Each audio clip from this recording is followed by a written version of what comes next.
Oman প্রবাসীদের জন্য এটি সত্যিই একটি চমৎকার এবং স্বস্তিদায়ক খবর।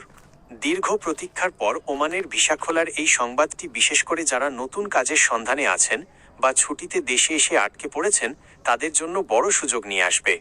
আপনার তথ্যটিকে আরও পরিষ্কারভাবে উপস্থাপনের জন্য নিচে কিছু গুরুত্বপূর্ণ দিক তুলে ধরা হলো। ওমান ভিসা সংক্রান্ত আপডেট। দীর্ঘদিন বন্ধ থাকার পর ওমান সরকার পুনরায় বাংলাদেশিদের জন্য ভিসা চালুর প্রক্রিয়া শুরু করেছে। সাম্প্রতিক দ্বিপাক্ষিক আলোচনার ভিত্তিতে আশা করা হচ্ছে যে আগামী 50 দিনের মধ্যে বিভিন্ন ক্যাটাগরিতে ভিসা পুনরায় উন্মুক্ত হবে। গুরুত্বপূর্ণ কিছু পয়েন্ট।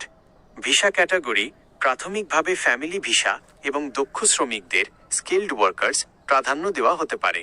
বকেয়া জরিমানা: ওমান সরকার অনেক ক্ষেত্রে পূর্বের জরিমানা মওকুফের বিষয়েও ইতিবাচক সিদ্ধান্ত নিতে পারে। পেশাগত গুরুত্ব: ডাক্তার, ইঞ্জিনিয়ার এবং টেকনিক্যাল পেশায় নিয়োজিতদের জন্য প্রক্রিয়াটি আরও সহজ হওয়ার সম্ভাবনা রয়েছে। আপনার জন্য প্রয়োজনীয় টিপস।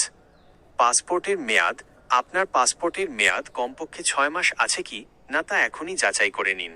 2. এজেন্সি থেকে সাবধান: ভিসা খোলার খবর শুনেই কোনো অননুমোদিত দালাল বা এজেন্সিকে অগ্রিম টাকা দেবেন না। অফিসিয়াল ঘোষণা আসা পর্যন্ত অপেক্ষা করুন। 3. বিএমইটি রেজিস্ট্রেশন: যাদের রেজিস্ট্রেশন নেই তারা প্রয়োজনীয় কাগজপত্র গুছিয়ে রাখতে পারেন।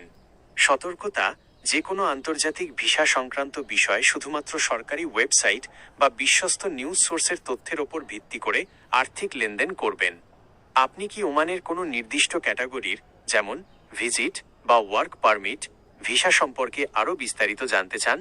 আমি আপনাকে সে বিষয়ে সাহায্য করতে পারি।